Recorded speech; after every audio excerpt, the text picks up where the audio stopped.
మోంతా తుఫాన్ ఎక్కువ ప్రభావం అయితే ఆంధ్రప్రదేశ్ రాష్ట్రంలో చాలా బాగా సృష్టించిందని చెప్పొచ్చు. ఇక తెలంగాణ పరిస్థితి ఏంటి? మరి ప్రభావం ఎలా చూపిస్తుంది? అసలు వర్షాలు ఎలా ఉన్నాయి? ఏ జిల్లాలకు అలర్ట్ చేశారని ప్రతి ఒక్కటి తెలుసుకుందాం. ప్రస్తుతం మనతో పాటు ఉన్నారు వాతావరణ శాఖ డైరెక్టర్ నాగరత్న గారు ఉన్నారు. ఒక్కసారి వారి మాటల్లో తెలుసుకుందాం. మేడం నమస్తే. మేడం చెప్పండి, అసలు ఫస్ట్ థింగ్ చాలా ఎవరికి తెలియదు, మోంతా తుఫాన్ అంటే ఏంటి? మొంతా తుఫాన్ అనేది మనకి ఇది ఒక సైక్లోనిక్ స్టార్మ్ అండి. ఈరోజు ఉదయం ఇది తీవ్ర తుఫాన్గా కూడా రూపాంతరం చెందటం జరిగింది, డెవలప్ అవటం జరిగింది. అయితే ఇది మనకు నామకరణం చూసుకున్నట్లయితే మోంతా అనేది నామకరణం చేయటం జరిగింది.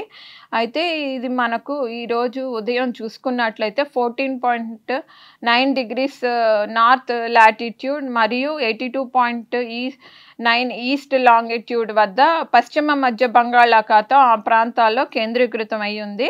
అయితే ఇది సుమారు 120 కిలోమీటర్లు, అలాగే 240 కిలోమీటర్లు మచిలీపట్నానికి మరియు కాకినాడకు ఆగ్నేయ దిశగా కేంద్రీకృతం అయి ఉంది. అట్లాగే చూసుకున్నట్లయితే 320 కిలోమీటర్లు విశాఖపట్నానికి, అట్లాగే 530 కిలోమీటర్లు నైరుతి దిశగా మనకు ఈ విశాఖపట్నానికి మరియు గోపాల్పూర్ ప్రాంతానికి కేంద్రీకృతం అయ్యింది. అయితే ఇది సుమారు 15 నుంచి 12 కిలోమీటర్ ప్రతి గంటలకు వేగంతో కదలిక అనేది ఉన్నది. ఇది ఉత్తర వాయు దిశగా కదులుతూ వెళ్తుంది. అయితే ఈరోజు రాత్రికి కానీ అట్లాగే సాయంత్రానికి కానీ మనకి ఇది తీరాన్ని తాకే అవకాశం ఉంది. ఆంధ్రప్రదేశ్ తీరాన్ని కాకినాడ మరియు మచిలీపట్నం మధ్యలోని నర్సాపురం ఆ ప్రాంతాల్లోని తీరం తాకే అవకాశాలు ఎక్కువగా కనిపిస్తున్నాయి. మ్యామ్, ఇక్కడ తెలంగాణ రాష్ట్రానికి ఎలాంటి ఎఫెక్ట్ ఉంది తుఫాన్ వల్ల? తెలంగాణకి చూసుకున్నట్లయితే రేపటి ఉదయం అంటే 29వ తారీఖు ఉదయం నుండి కూడా చూసుకున్నట్లయితే దీని యొక్క ప్రభావం తెలంగాణ జిల్లాల్లోని ఎక్కువగా కూడా తూర్పు, ఆగ్నేయ, ఉత్తర జిల్లాల్లోని ప్రభావం ఎక్కువగా కనిపించే అవకాశాలు ఉన్నాయి. సో ఈరోజు రాత్రి నుండి కూడా మనకు ఈ ఖమ్మం, భద్రాద్రి, ములుగు, నల్లగొండ, అలాగే ఉమ్మడి వరంగల్ జిల్లాలు, మహబూబాబాద్, ఇటు చూసుకుంటే మనకి జయశంకర్, భూపాలపల్లి ఆ ప్రాంతాల్లోనే భారీ అతి భారీ వర్షాలు, ఒక్కొక్కప్పుడు అత్యంత భారీ వర్షాలు కూడా కురిసే అవకాశం ఉంది. రేపటి సాయంత్రం వరకు కానీ రాత్రి వరకు కానీ ఉత్తర జిల్లాలు, వాయు జిల్లాల్లో కూడా ఇది కదులుతూ వెళ్తూ ఉన్నందున మనకి దీని యొక్క ప్రభావం వల్ల భారీ అతి భారీ వర్షాలు కూడా కురిసే అవకాశాలు ఎక్కువగా కనిపిస్తున్నాయి. ఓకే మ్యామ్, గ్రేటర్ హైదరాబాద్లో సిచ్యువేషన్ ఎలా ఉంటుంది? అసలు ఎఫెక్ట్ ఏమైనా చూపిస్తుంది?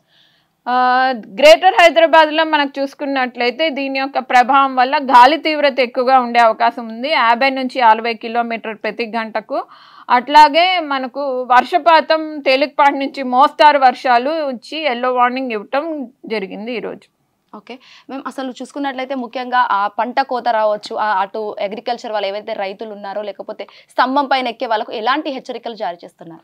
అయితే ఇది చూసుకుంటే అగ్రికల్చర్ వైజ్ కానీ అన్ని సెక్టర్స్ కూడా ఎలక్ట్రిక్ కూడా ఈ సైక్లోన్ యొక్క ఎఫెక్ట్స్, ఇంపాక్ట్స్ ఎట్లా ఉంటాయి అనేది రైల్వే డిపార్ట్మెంట్స్ కానీ ఏవియేషన్ సెక్టర్ కానీ అందరికీ ఇప్పటికే అప్రమత్తత జారీ చేయటం జరిగింది. అట్లాగే డిసాస్టర్ మేనేజ్మెంట్ అథారిటీస్ ఎవరైతే ఉన్నారో తెలంగాణ డిసాస్టర్ మేనేజ్మెంట్ అథారిటీస్ కూడా ఇన్ఫర్మేషన్ ఎప్పటికప్పుడు కూడా లేటెస్ట్ ఇన్ఫర్మేషన్ జారీ చేయటం జరుగుతూ వస్తుంది.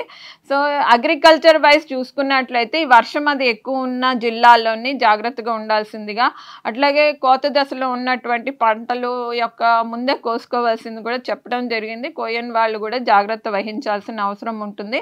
అట్లాగే ఆంధ్రప్రదేశ్, ఛత్తీస్గఢ్, ఒరిస్సాలో కూడా జాగ్రత్తలు జారీ చేయడం జరిగింది. మేము ఇంకా ముఖ్యంగా చూసుకున్నట్లయితే తెలంగాణ రాష్ట్రంలో అటు ఈదురుగాలులో కావచ్చు, ఉరుముల మెరుపుతో కూడిన వర్షం, ఎంత వర్షపాతం నమోదవుతుంది? ఇప్పుడు చూసుకుంటే తెలంగాణ ప్రాంతాల్లో మనకి నియర్లీ 20 సెంటీమీటర్స్ వరకు ఈ 3-4 డిస్ట్రిక్ట్స్ రికార్డ్ అయ్యే ఛాన్సెస్ ఉన్నాయి. ఖమ్మం, భద్రాద్రి, ములుగు ఈరోజు రేపట్లోని. అట్లాగే చూసుకుంటే అతి భారీ వర్షాలు కూడా ఆదిలాబాద్, నిర్మల్, జగిత్యాల్ ఆ ప్రాంతాల్లో కూడా కురిసే అవకాశాలు ఉన్నాయి రేపు సాయంత్రానికి కూడా. సో ఈ రోజు రాత్రి నుండి రేపటి రాత్రి వరకు కూడా అప్రమత్తతగా ఉండాల్సిన అవసరం ఉంది. తీరం దాటినాక తుఫాను ప్రభావం ఏమైనా చూపిస్తుందా మ్యామ్ తెలంగాణ రాష్ట్రానికి? తెలంగాణ రాష్ట్రానికి తప్పకుండా మనకి భారీ అతి భారీ వర్షాలు, ఒక్కొక్కప్పుడు అత్యంత భారీ వర్షం, మార్జినల్ 20 to 22 సెంటీమీటర్స్. ఈ ఎక్స్ట్రీమ్లీ హెవీ ఏవైతే ఉన్నాయో రెడ్ వార్నింగ్స్ ఇచ్చిన జిల్లాలు ఖమ్మం, భద్రాద్రి, ములుగు ప్రాంతాల్లో ఉండే అవకాశం ఉంది. Right, thank you so much madam. So చూసారు కదా, అటు తెలంగాణ రాష్ట్రంలో ఓవరాల్ గా చూసుకున్నట్లయితే మాత్రం భద్రాద్రి కొత్తగూడెం, ఆదిలాబాద్, ఆసిఫాబాద్ లాంటి ఏరియాల్లో భారీ నుంచి అతి భారీ వర్షాలు, ఆ తర్వాత అత్యంత భారీ వర్షాలు కురిసే అవకాశాలు కనిపిస్తున్నాయని చెప్పొచ్చు. అండ్ మోర్ ఎవర్ ఈ మోంతా తుఫాన్ కూడా తెలంగాణపై ఎక్కువ ప్రభావం చూపించే అవకాశం ఉంది. అత్యవసరం అయితేనే తప్ప బయటకు వెళ్లరని వాతావరణ శాఖ అధికారులు అయితే హెచ్చరికలు జారీ చేస్తున్నారు. వీడియో సర్వింత శ్వేతంగర్, hit TV, Begumpet. Hit TV app, ఇందులో short news, live news, entertainment shows, movies, digital magazines తో పాటు మీ జిల్లా వార్తలను కూడా ఫ్రీగా చూడొచ్చు. ఇంకెందుకు ఆలస్యం, వెంటనే హిట్ టీవీ యాప్ ని డౌన్లోడ్ చేసుకుని ఫ్రీగా ఎంటర్టైన్మెంట్ పొందండి. Hit TV app. Hit TV app. Please download hit TV app. Hit TV app ని ఫ్రీగా డౌన్లోడ్ చేసుకుని ఎంజాయ్ చేయండి. మీకు నచ్చిన ఎంటర్టైన్మెంట్ కోసం హిట్ టీవీ యాప్ ని ఫ్రీగా డౌన్లోడ్ చేసుకుని ఎంజాయ్ చేయండి. హిట్ టీవీ యాప్ ని డౌన్లోడ్ చేసుకుని ఆస్వాదించండి, ఆశీర్వదించండి. ఇంతమంది సెలబ్రిటీలు హిట్ టీవీ యాప్ ని డౌన్లోడ్ చేసుకోండి అని చెప్తున్నారంటే ఎంత మంచి యాప్ ఆలోచించండి. అమెరికా అమెరికా అమెరికా అమెరికాలో చదవాలనుకునే వాళ్ళకి విశ్వసనీయమైన పేరు మన శౌర్య కన్సల్టెన్సీ. UK లో 1 year masters, UK లో 1 year masters, 2 years work permit up to 5 years visa. Contact Saurya Consultancy. Contact 89851 89851.